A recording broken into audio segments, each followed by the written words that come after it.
साईजने मोठी आणि कमी तिखट असणारी अशी ही मिरची, आज आपण या मिरचीची भाजी बनवणार आहोत। तर त्यासाठी सगळ्यात आधी मी थोडेसे शेंगदाणे तव्यावरती भाजून घेते आहे। ते काढून घेतल्यानंतर थोडेसे तीळ आणि एक जी आहे ती लाल मिरची टाकलेली आहे, म्हणजे सुकलेली लाल मिरची टाकलेली आहे। तर आता मिक्सरला याची बारीक पेस्ट बनवायची। त्यासाठी मी थोडीशी यामध्ये लसण टाकलेला आहे आणि सोबतच अद्रक सुद्धा थोडीशी कट करून टाकलेली आहे। सुरुवातीला पाणी न टाकता आपल्याला असंच हे सगळं कोरडं जिन्नस फिरवून घ्यायचे। नंतर त्यामध्ये थोडं थोडं पाणी ऍड करून थोडी घट्टसर अशी आपल्याला पेस्ट बनवायची आहे। तर आता बारीक करतानाच यामध्ये मी यात मीठ मसाले सुद्धा थोडे थोडे ऍड करणार आहे। त्यासाठी मी 1 चमचा मीठ टाकलेला आहे, 1 चमचा हळद टाकलेली आहे, 1 चमचा सोबतच काळा मसाला आणि अर्धा चमचा जिरे पूड टाकलेली आहे। तर हे सगळं आपल्याला मिक्सरला बारीक फिरवून घेणार आहोत आपण।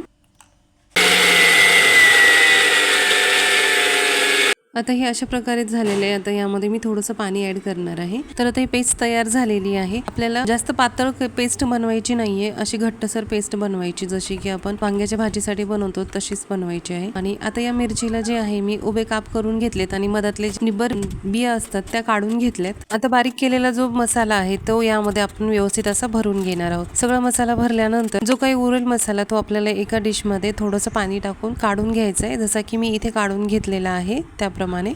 आता फोडणीसाठी एक पसरट पॅन घ्यायचा आहे आणि त्याला कमी गॅसवरती करून व्यवस्थित असं गरम होऊ द्यायचंय। त्यामध्ये 2 पळ्या तेल टाकलेलं आहे मी। 2 पळ्या तेल गरम झाल्यानंतर त्यामध्ये मोहरी टाकली, थोडंसं हिंग टाकलं आणि जिरे टाकून व्यवस्थित गरम झाल्यानंतर भरलेली मिरची आपण त्यामध्ये एक एक करून सोडून घ्यायच्यात। त्यासाठी आपल्याला असं पसरट पॅनच घेतला तर योग्य राहील, कारण अशी गोल कढई असते त्यामध्ये असं व्यवस्थित शेकणार नाही।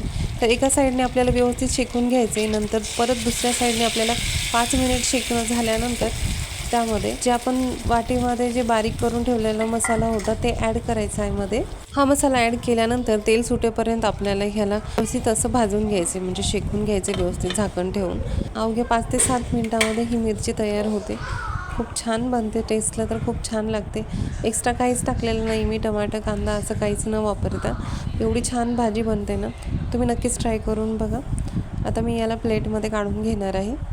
बनवायला सोपी आणि खायला खूप टेस्टी आणि भन्नाट लागते ही मिरची, नक्कीच करून पहा। यामध्ये मी तिखट खूप कमी प्रमाणामध्ये वापरलंय। तुम्ही तिखट तुम्हाला जर जास्त आवडत असेल तर तुम्ही यामध्ये तिखट कमी जास्त करू शकता। व्हिडिओवरती नवीन असाल तर चॅनलला नक्की सबस्क्राईब करा। व्हिडिओ आवडल्यास लाईक, शेअर आणि सबस्क्राईब करायला विसरू नका। भेटूयात पुढील व्हिडिओमध्ये, तोपर्यंत काळजी घ्या।